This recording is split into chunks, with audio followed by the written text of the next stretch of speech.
আকাশবাণী গুৱাহাটী উপন্যাস পাঠ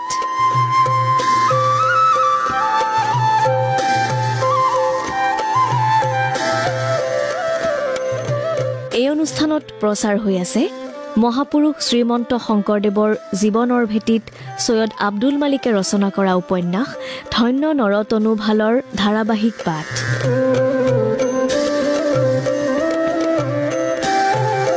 উপন্যাসখনিৰ পাঠ আৰু প্ৰযোজনা ঋতুপৰ্ণ দাসৰ।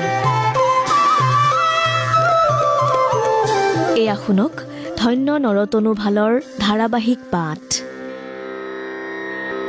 ধন্য ধন্য কলিকাল, ধন্য নৰতনু ভাল, ধন্য ধন্য ভাৰত বৰিষে।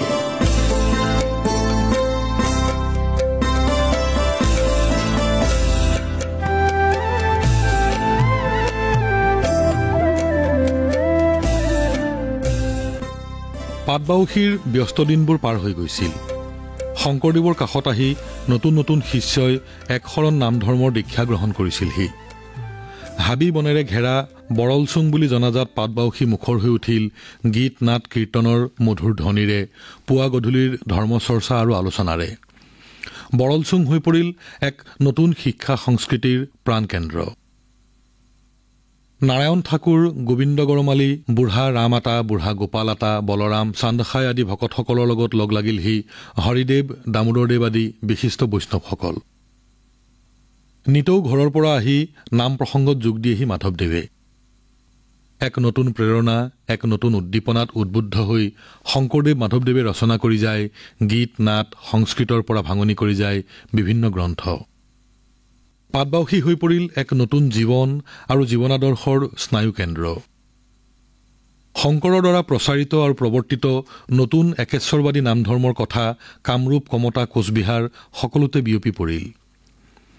ইতিমধ্যে শংকৰদেৱৰ ভতিজা জীয়েক ভুৱনেশ্বৰীক বিয়া কৰাই ৰজা নৰনাৰায়ণৰ ভায়েক যুৱৰাজ চিলাৰাই শংকৰদেৱৰ আত্মীয়সকলৰ অন্তৰ্গত হৈ পৰিছিল।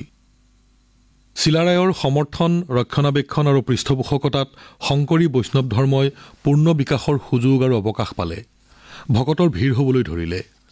জীৱনৰ পৰিপক্ক অভিজ্ঞতাৰে শংকৰদেৱে নিজৰ মৰ্মবাণী এক উদাৰ ভৱিষ্যত দৃষ্টিৰে গঢ়লৈ উঠা নতুন অসমীয়া ভাষাৰ সুললিত ৰচনাৰ মাজত জীৱন্ত কৰি ৰখাৰ সাধনাত লাগি থাকিল। তাৰ লগত যোগ হ'ল মাধৱদেৱৰ সুমধুৰ ৰচনাৱলী, যাৰ ভাষা, ছন্দ, সুৰ, ৰাগ, ৰাগিনীয়ে নতুন পুৰণি ভকতসকলক ভক্তিপ্ৰেমৰ উন্মাদনাৰে উন্মত্ত কৰি ৰাখিলে। এয়া কোনো দেশ জয়ৰ অভিযান নহয়, অন্তৰ্জয়ৰ অভিযান। এই আহ্বান কাৰো ব্যক্তিগত জয়যাত্ৰাৰ কাৰণে নহয়। এই আহ্বান নতুন সত্যেৰে জীৱনক সুন্দৰ কৰিবৰ কাৰণে পদক্ষেপ লোৱাৰ আহ্বান। কৃষ্ণময় এখন নতুন সমাজে ক্ষিপ্ৰভাৱে গঢ়লৈ উঠা দেখি শংকৰদেৱে মনত আনন্দ পালে। যেনিয়ে যায় তেনিয়ে গৰখীয়া, চণ্ডাল, সাধাৰণ মানুহ সকলোৰে মুখত স্বতঃস্ফূৰ্ত কৃষ্ণনাম শুনি তেওঁৰ মন আনন্দেৰে ভৰি পৰিল। সমাজখন যেন কৃষ্ণময় হৈ উঠিছে। কিন্তু শংকৰপন্থীসকলৰ বিৰোধিতা কৰোতাৰ সংখ্যা কমা নাছিল। পাটবাউসী, জনীয়া, গণকুচিতো ধোঁৱাহাতৰ পৰিস্থিতিৰ পুনৰাবৃত্তি হ'বলৈ ধৰিলে। বৈষ্ণৱ ভকতসকল অপমান লাঞ্ছনাৰ পৰা মুক্ত থাকিবৰ কাৰণে সদায় সাৱধান থাকিবলগীয়া হ'ল। আনকি মাধৱদেৱৰ নিচিনা সাহসী আৰু শক্তিমান ভকতেও অকলে অহা যোৱা ফুৰা চকা কৰাটো সম্পূৰ্ণ নিৰাপদ নোহোৱা হ'ল। ইয়াৰ ফলত বৈষ্ণৱসকলৰ একতা বৃদ্ধি পালে, আনহাতে বিৰোধীবোৰো একেলগ লাগি বৈষ্ণৱসকলৰ ওপৰত উৎপীড়ন অত্যাচাৰ বৃদ্ধি কৰাত লাগি থাকিল। নৈষ্ঠিক আৰু গোড়া ব্ৰাহ্মণ আদিয়ে শংকৰদেৱৰ প্ৰভাৱ আৰু জনপ্ৰিয়তা ক্ষুণ্ণ কৰিবৰ কাৰণে বিভিন্ন ব্যৱস্থা অৱলম্বন কৰিবলৈ ধৰিলে। কিন্তু আদৰ্শ আৰু মতবাদত অচল অটল থাকি শংকৰদেৱ দৃঢ়ভাৱে নিজ একশৰণীয়া ধৰ্মৰ প্ৰৱৰ্তন কৰাত নিষ্ঠাৰে লাগি থাকিল। কোচ ৰাজসিংহাসনত ৰজা নৰনাৰায়ণ আৰু ৰাজ্য ৰক্ষা আৰু ৰাজ্য বিস্তাৰত যুৱৰাজ চিলাৰাই। চিলাৰাই দেৱান অমিত তেজা, পাৰদৰ্শী, সাহসী বীৰ যোদ্ধা। শংকৰদেৱৰ ভাতৃ ৰামৰায়ৰ কন্যা ভুৱনেশ্বৰীক বিয়া কৰাই চিলাৰাই বৈষ্ণৱসকলৰ আস্থাভাজন আৰু প্ৰিয়পাত্ৰ হৈ পৰিল। কিন্তু ৰজা নৰনাৰায়ণৰ ওপৰত তেতিয়াও ব্ৰাহ্মণ পণ্ডিতসকলৰ অখণ্ড প্ৰভাৱ। নিজে এজন বিদগ্ধ পণ্ডিত যদিও শাস্ত্ৰজ্ঞ পণ্ডিতসকলৰ বুদ্ধি পৰামৰ্শক তেওঁ মানি চলে। শংকৰদেৱৰ নতুন মতবাদে কোচ ৰাজ্যৰ প্ৰজাৰ মাজত বিভেদ বিৰোধৰ সৃষ্টি কৰাৰ বাতৰিয়ে ৰজা নৰনাৰায়ণক বিক্ষুব্ধ আৰু বিব্ৰত কৰি তুলিছিল। ধৰ্ম মতবাদ লৈ প্ৰজাৰ মাজত অনৈক্যৰ উদ্ভৱ হোৱাটো ক্ষতিকৰ বুলি তেওঁ বিবেচনা কৰিছিল। আনহাতে শংকৰদেৱৰ মতবাদে সাধাৰণ প্ৰজাক দুৰ্বাৰভাৱে আকৰ্ষণ কৰাৰ কথাটো গোপনীয় হৈ থকা নাছিল। বিশেষকৈ ৰজাৰ সংহাতস্বৰূপ যুৱৰাজ চিলাৰায় দেৱানৰ মজিয়াতে আছিল ভুৱনেশ্বৰী, শংকৰদেৱৰ ভতিজা জীয়েক, যি গীতে মাতে কথাই কামে এক নিষ্ঠাৱান বৈষ্ণৱী আছিল। পত্নীৰ প্ৰভাৱ অস্বীকাৰ কৰাটো চিলাৰায়ৰ কাৰণে সহজ কথা নাছিল।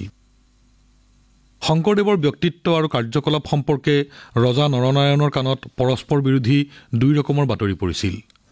সনাতন হিন্দু ধৰ্মৰ অপব্যাখ্যা আৰু অপপ্ৰয়োগ কৰি পূজা পাৰ্বণৰ বিৰুদ্ধে মত প্ৰচাৰ কৰি হিন্দু প্ৰজাৰ মাজত ধৰ্মৰ ব্যভিচাৰ ঘটোৱা বুলি এক শ্ৰেণীৰ লোকে জনোৱা অভিযোগ, আনহাতে ভায়েক চিলাৰায় আৰু অন্যান্যৰ যোগে এক শৰণ নাম ধৰ্মৰ বিশেষত্ব আৰু জনপ্ৰিয়তাৰ সম্পৰ্কে জনোৱা বাতৰি। ৰজা নৰনাৰায়ণৰ সজাগ চিন্তা আছিল যাতে আহোম ৰজাৰ ৰাজ্যৰ পৰা আত্মৰক্ষাৰ কাৰণে গৈ কোচ ৰাজ্যত আশ্ৰয় লোৱা আৰু আশ্ৰয় পোৱা এজন নতুন মতবাদ প্ৰচাৰ কৰা ধৰ্মগুৰুৰ কাৰ্যকলাপে তেওঁৰ ৰাজ্যৰ প্ৰজাৰ মাজত বিভেদ আৰু অশান্তিৰ সৃষ্টি নকৰে আৰু তাৰ যোগেদি বিশৃংখলাৰ সৃষ্টি নকৰে। পশ্চিম ফালৰ পৰা কোনো বিপদৰ আশংকা নকৰি নৰনাৰায়ণ ৰজা আহি আহোমৰ ৰাজ্যৰ ভিতৰুৱা কামৰূপৰ ভিতৰত বৰনগৰ নামে এখন নতুন ঠাইত থাকিবলৈ লৈছিল। বৰনগৰ নৰনাৰায়ণৰ ৰাজধানী কোচবিহাৰৰ পৰা নিলগত পূবত। নৰনাৰায়ণৰ এই কাৰ্যক বলপূৰ্বক পৰ ৰাজ্যত প্ৰৱেশ কৰা আৰু ৰাজ্যখণ্ডত শাসন বিস্তাৰ কৰাৰ সমতুল্য বুলি গণ্য কৰি নৰনাৰায়ণক বাহিৰ উলিয়াই পঠিয়াবৰ কাৰণে আহোম ৰজাই সৈন্য পঠিয়ালে। কোচ ৰজাৰ পক্ষৰ পৰা সেনাপতি চিলাৰায়ৰ নেতৃত্বত আহোম সৈন্যৰ লগত এখন যুদ্ধ লাগিল। ৰণত চিলাৰায় জিকিল, আহোম পিছ হুহঁকি আহিল। চামধৰা গড় হ'ল আহোম আৰু কোচ ৰাজ্যৰ সীমা। ইতিমধ্যে শংকৰদেৱৰ কাৰ্যকলাপৰ কথা সকলোতে জনাজাত হৈ পৰিছিল। শংকৰ মাধৱৰ গীতবোৰ সাধাৰণ মানুহৰ মুখে মুখে হৈছিল। গৰখীয়া, নাৱৰীয়া, খেতিয়ক, তাঁতী সকলোৰে মাজত শংকৰদেৱৰ কথা কাহিনী, গীত মাত বিয়পি পৰিছিল। ইতিমধ্যে চিলাৰায়ে শংকৰদেৱক পাটবাউসীৰ পৰা নিজ নগৰলৈ নিয়াই সসম্ভ্ৰমে নিজৰ ওচৰতে থকা মেলাৰ দিহা কৰি দিছিল। শংকৰদেৱৰ প্ৰতি ৰাজভাতৃ দেৱান চিলাৰায়ৰ এনে ভক্তি অনুৰক্তিৰ কাৰণে তেওঁ এটা নিৰাপত্তাৰ পৰিৱেশত নিজ কামত আত্মনিয়োগ কৰিবলৈ অধিক সুযোগ সুবিধা লাভ কৰিলে আৰু প্ৰতিকূল অপপ্ৰচাৰ আৰু বিৰোধিতাৰ চৌকো বহুত কমিল। ৰজা নৰনাৰায়ণৰ ইচ্ছা হ'ল শংকৰদেৱক এবাৰ লগ পাবৰ কাৰণে, চিনাকি হ'বৰ কাৰণে, আলাপ আলোচনা কৰি মানুহজনৰ বিদ্যা বুদ্ধি পাণ্ডিত্যৰ বুজ ল'বৰ কাৰণে। নিজৰ ৰাজ্যৰ সীমাৰ ভিতৰতে এজন শাস্ত্ৰজ্ঞ পণ্ডিত আছে, এজন কবি, গায়ক, গীতিকাৰ, নাট্যকাৰ আছে, এজন ধৰ্মগুৰু আছে। সেইজন ব্যক্তিৰ লগত চিনাকি নোহোৱাটো অশোভনীয় কথা। নৰনাৰায়ণে চিলাৰায়ক তেওঁৰ মনোভাৱ জনালে, চিলাৰায়ে শংকৰদেৱক জনালে। ৰজাৰ নিমন্ত্ৰণ ৰক্ষা কৰিবলৈ শংকৰদেৱ মান্তি হ'ল। এদিন চিলাৰায়ে সসম্ভ্ৰমে শংকৰদেৱক নি নৰনাৰায়ণৰ লগত সাক্ষাৎ কৰাই দিলে। এজন পণ্ডিত আৰু কবি শিল্পীৰ প্ৰতি দেখুৱাবলগীয়া শ্ৰদ্ধা সম্ভ্ৰমৰ অকণো ত্ৰুটি নকৰি নৰনাৰায়ণে শংকৰদেৱক আদৰ সাদৰ কৰি বহুৱালে আৰু নানা কথাৰ আলোচ কৰিলে।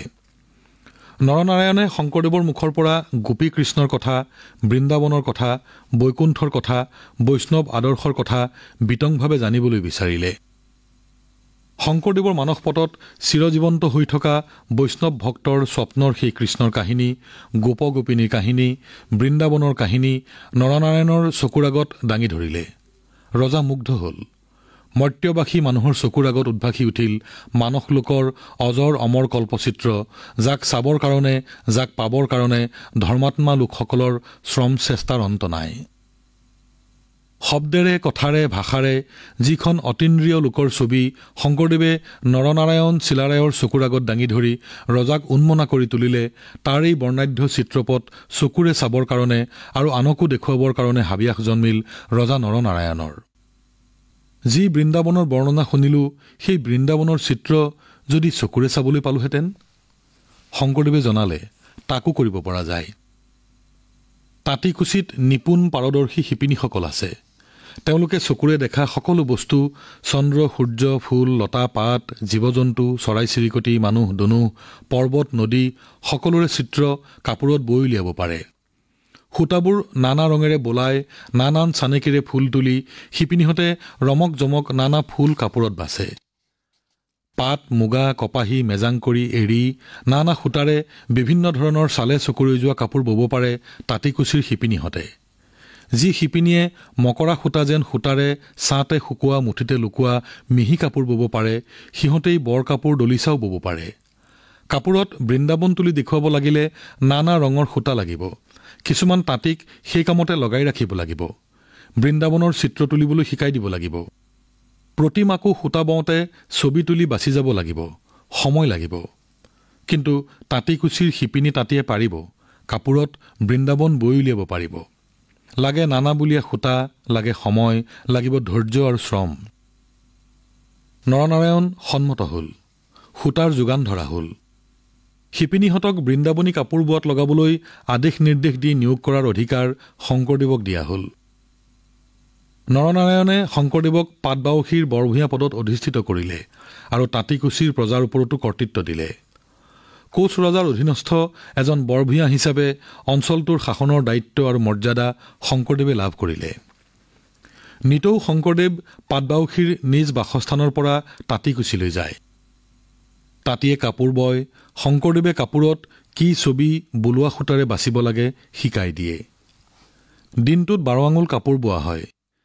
সেই এবেগেট কাপোৰতে এফালৰ পৰা তুলি যোৱা হয় সমগ্ৰ কৃষ্ণ কথাৰ ছবি, কৃষ্ণৰ জন্ম, শিশুলীলা, নানা মাহাত্ম্য প্ৰকাশৰ ছবি, কালীদমন, শংখচূড়বধ, গোপিনীৰ লগত ক্ৰীড়া কৌতুক, বস্ত্ৰহৰণ আদি কৃষ্ণৰ নানা বৈচিত্ৰ্যময় কাৰ্যকলাপৰ চিত্ৰ কাপোৰৰ বুকুত প্ৰকট আৰু জীৱন্ত হৈ উঠিল। যি ডেকা শংকৰে এসময়ত হাতত ৰং তুলিকা লৈ যাত্ৰাৰ চিহ্নপটত সপ্তবৈকুণ্ঠৰ চিত্ৰ আঁকিছিল, সেইজনা শিল্পীয়েই এতিয়া বৃদ্ধ বয়সত শিপিনীৰ সহায়ত কাপোৰৰ ওপৰত মূৰ্ত কৰি তুলিলে শ্ৰীকৃষ্ণৰ সমগ্ৰ লীলা, বৃন্দাবনৰ সৰগীয় দৃশ্যৰাজি।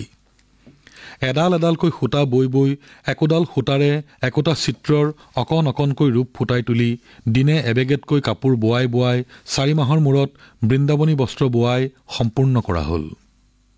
তাঁতৰ পৰা কাটি উলিওৱা বিৰাট দীঘল আৰু বহল এখন কাপোৰ, যাক মেলিবলৈ জাপিবলৈ এঠাইৰ পৰা আন ঠাইলৈ নিবলৈ লগা হৈছিল 3 কুৰি মানুহ। এইখন যেন এখন তাঁতিয়ে বৈ উলিওৱা সূতাৰ কাপোৰ নহয়, এইখন যেন এখন সচিত্ৰ কীৰ্তন পুথি, য'ত নানা চিত্ৰৰ মাজেদি কৃষ্ণৰ সমগ্ৰ কাৰ্যকলাপ জীৱন্ত কৰি তোলা হৈছে। সকলোতে মূৰ্তিমান শ্ৰীকৃষ্ণ। তাঁতিকুছিৰ পৰা বৃন্দাবনী কাপোৰখন অনা হ'ল পাটবাউসীলৈ। তাৰ ভকত প্ৰমুখ্যে সমগ্ৰ ৰাইজ এই নতুন অভিনৱ কাপোৰখন দেখি বিস্ময় আৰু আনন্দত হতবাক হ'ল। এখন কাপোৰৰ বুকুৱেদি যেন নামি আহিছে কল্পলোকৰ এক বিচিত্ৰ অমৰাৱতী, এক অমৰ আখ্যান, এক বৰ্ণময় গাথা। তাৰ পাছত এই বৃন্দাবনী কাপোৰখন পঠিয়াই দিয়া হ'ল কোচ ৰজা নৰনাৰায়ণলৈ, যাৰ ইচ্ছা আৰু নিৰ্দেশত এই কাপোৰখন বওৱা হৈছিল। আঁচনি আৰু ৰূপকল্পনা আছিল শিল্পী শংকৰদেৱৰ, যি স্বপ্ন বাস্তৱত জীৱন্ত কৰি তুলিলে তাঁতিকুছিৰ দক্ষ শিপিনীসকলে। নৰনাৰায়ণ সন্তুষ্ট হ'ল। শংকৰদেৱৰ শিল্প প্ৰতিভাক অকুণ্ঠ চিত্তে শলাগিলে আৰু স্বীকৃতিস্বৰূপে শংকৰদেৱক পাটবাউসীৰ বৰভূঞা পদত মকৰল কৰিলে। এই অসামান্য পাৰদৰ্শিতা আৰু সাফল্যৰ কাৰণে বৈষ্ণৱসকল উৎফুল্ল হৈ উঠিল। কিন্তু শংকৰ বিৰোধী কোনো ব্ৰাহ্মণে ঈৰ্ষা পৰৱশ হৈ তেতিয়াও বৃন্দাবনী কাপোৰখনত খুঁত উলিয়াই দেখুৱাবৰ চেষ্টা কৰিলে, কিন্তু তেওঁলোক সফল নহ'ল। শংকৰদেৱৰ কাৰ্যত নৰনাৰায়ণ সন্তুষ্ট। অপবাদ অপযশে এই শিল্প সৃষ্টিৰ অমৰ্যাদা কৰিব নোৱাৰে। সসন্মানে শংকৰদেৱ, বৰভূঞা শংকৰদেৱ পাটবাউসীলৈ উভতি আহিল।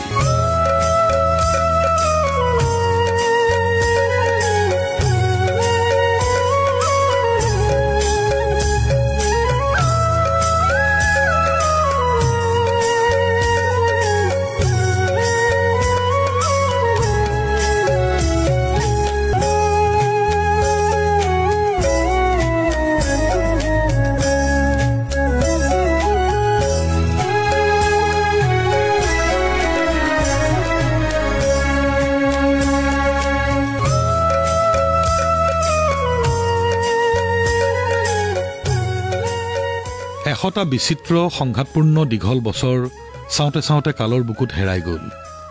সময়ে কাৰোবাৰ জীৱনলৈ আনিলে স্মৰণীয় নানা অভিজ্ঞতাৰ সোণালী ৰূপালী আশীৰ্বাদ, কোনোবাই নিজৰ জীৱনৰ সংগ্ৰাম, সংঘাত, সাফল্য আৰু প্ৰতিশ্ৰুতিৰে সময়ক কৰি তুলিলে ঐশ্বৰ্যশালী আৰু সমৃদ্ধ। জীৱনৰ 100টা বছৰে শংকৰদেৱক বহুত শিকালে আৰু শংকৰদেৱেও নিজৰ জীৱনৰ 100টা বছৰেৰে সময়ৰ বুকুত আঁকি গ'ল মচিব নোৱাৰা বিচিত্ৰ ৰেখা। সময়ৰ ভাগৰ লাগিলেও এই চিৰ অতৃপ্ত জ্ঞানযোগীজনৰ ভাগৰ লগা নাছিল। পিছলৈ ঘূৰি চাই আশ্বস্ত হৈ জিৰণি লোৱাৰ দুৰ্বলতা তেওঁৰ নাই। ৰৈ যোৱা মানে শেষ হৈ যোৱা। উদ্দেশ্যহীন কৰ্মহীন হৈ দিন কটোৱাৰ অৰ্থ হ'ল জীৱনৰ অপচয় কৰা। তাৰ কাৰণে তেওঁ এই পুণ্যভূমি ভাৰতবৰ্ষত জন্মধাৰণ কৰা নাই। প্ৰায় 70 বছৰ আগতে এবাৰ বৰদোৱাৰ পৰাই ঘৰৰ বাহিৰ ওলাই তীৰ্থৰ পথত খোজ দিছিল 32 বছৰীয়া যুৱক শংকৰে। তীৰ্থৰ পৰা তীৰ্থলৈ, অভিজ্ঞতাৰ পৰা অভিজ্ঞতালৈ নতুনৰ লগত সম্পৰ্ক ৰচনা কৰি কৰি 12টা বছৰ কটাই দিছিল। চিনাকি হৈছিল আধ্যাত্ম পথৰ বিভিন্ন সহযোগীৰ লগত, স্বমত আৰু ভিন্ন মতৰ অনুগামীৰ লগত, সঞ্চয় কৰিছিল বিচিত্ৰ অভিজ্ঞতা, পৰিচিত হৈছিল সেইবোৰ দুৰ্লভ দুৰ্মূল্য ধৰ্মগ্ৰন্থৰ লগত, যিবোৰৰ অধ্যয়নৰ সুযোগ সুবিধা কামৰূপ দেশত লাভ কৰাটো সম্ভৱ নাছিল। মহেন্দ্ৰ কন্দলীৰ টোলত অধ্যয়ন কৰি আহৰণ কৰিব পৰা ভাষা, সাহিত্য, দৰ্শন, তত্ত্বকথাৰ জ্ঞান বা জগদীশ মিশ্ৰৰ যোগে হস্তগত কৰা ভাগৱত পুৰাণৰ মাজতেই লভা বা বৰদোৱা, গাংমৌ, ধোঁৱাহাট, পাটবাউসীৰ সংস্পৰ্শই দিয়া অভিজ্ঞতাইতো শেষ কথা নহয়। অধ্যয়নে পৰোক্ষ জ্ঞান দিয়ে, ভ্ৰমণে দিয়ে প্ৰত্যক্ষ জ্ঞান। প্ৰায় 70 বছৰ আগৰ সেই ভ্ৰমণে কলা, শিল্প, সংগীত, বাদ্য, নাট্যাভিনয়ৰ যি বৈচিত্ৰ্যময় অফুৰন্ত ভঁৰালৰ দুৱাৰ মুকলি কৰি দিছিল, তাৰে সৈতেই কবি, শিল্পী, স্ৰষ্টা, সাধক শংকৰে নিজৰ কাব্য সাহিত্যৰ জগতখনক, নিজৰ নৃত্য, বাদ্য, সুৰ সংগীতৰ জগতখনক সমৃদ্ধ কৰি তুলি আজিও শেষ কৰিব পৰা নাই। বিশ্বৰ সৌন্দৰ্যত মুগ্ধ, অভিভূত হোৱা ভলগাৰ পাৰৰ সেই গুহাবাসী আদিম মানুহৰ কণ্ঠৰ পৰা আপুনি নিগৰি অহা ঋকবোৰ, স্তুতিবোৰ, তাৰ মাজেদি অভিব্যক্ত হোৱা জ্ঞানৰ সেই বেদবোৰ, সুৰ আৰু কথাৰ সমন্বয়েৰে বাংময় হৈ উঠা সেই সামগীতবোৰ কণ্ঠৰ পৰা কণ্ঠলৈ, দেশৰ পৰা দেশলৈ বাগৰি আহি আছে, যুগৰ পৰা যুগলৈ বাগৰি আহি আছে। গিৰিৰাজ হিমালয়ে বাধা দি ৰাখিব পৰা নাই, যুদ্ধ, বিগ্ৰহ, সাম্ৰাজ্যৰ উত্থান পতনে নিস্তব্ধ কৰি পেলাব পৰা নাই। সিন্ধুৰ বুকুৱেদি, গংগাৰ বুকুৱেদি, ব্ৰহ্মপুত্ৰৰ বুকুৱেদি, মানুহৰ বুকুৰ মাজেদি অবিৰাম বৈ আহিছে সেই স্তুতিগীতৰ গুৰুগম্ভীৰ ধ্বনি, প্ৰাণ সঞ্চাৰী নিনাদ। বিভিন্ন ভাষাৰে, বিভিন্ন নামেৰে সম্বোধন কৰা সেই এক ভাষাৰ অতীত, নামৰ অতীত নাম, একং সৎ বিপ্ৰাং বহুধা বদন্তি, অগ্নিং যমং মাতৰিচ্ছানং আহু।